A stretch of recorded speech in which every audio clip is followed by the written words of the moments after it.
İmişli rayonunun Hüseyin Cavid küçəsində yaşayan sakinlər illərdir yolsuzluqdan əziyyət çəkirlər. Yolun yararsız vəziyyətdə olması isə burada yaşayan sakinlərin gündəlik həyatını çətinləşdirir. Bu haqda aidiyyəti qurumlara dəfələrlə müraciət etdiklərini də deyirlər, lakin problem hələ ki həllini tapmayıb. Ətraflı sıradakı sujetdə.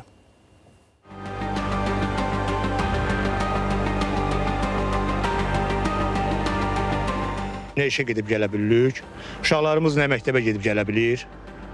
Yaydadır ki, toz torpaqdan da bərmək mümkündür. Söhbət İmişli rayonunun Hüseyin Cavid küçəsindən gedir. Burada yaşayan 1200 nəfərdən çox sakin illərdir rahat yol üzünə həsrətdir. Küçədə asfalt örtüyünün dağılması ilə meydana gələn dərin çala-çuxurlar sakinlərin həyatını çətinləşdirib. Quraq günlərdə ətrafı toz duman bürüsə də, yağışlı, qarlı günlərdə vəziyyət daha dözülməz olur. Yolda palçıq, çala-çuxurlarda yayılan gölməçələr hərəkəti mümkünsüz edir. Mövcud vəziyyət avtomobillərin də tez-tez sıradan çıxmasına səbəb olur.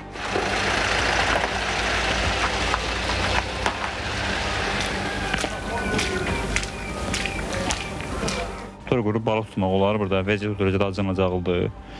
İşə gedə bilmirik, uşaq var, uşaq məktəbə gedə bilmir, taksi çağırsan gəlmir, maşınlar da məhv olur. 1952-ci ildən bu günə kimi bu küçəyə bircə dəfə asfalt döşənib, ondan da bir 10 gün, 15 gün sonrası kanalizasiya adına bura bu vəziyyətə düşüb.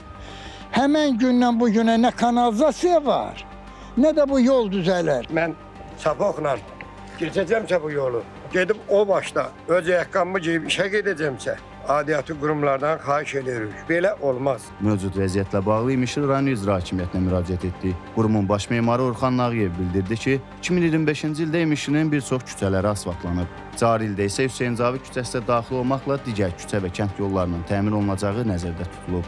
Səadat Ayaz qızı, Firqət Əhmədov, Nurlan Şiraliyev, ATV Xəbər, İmişli.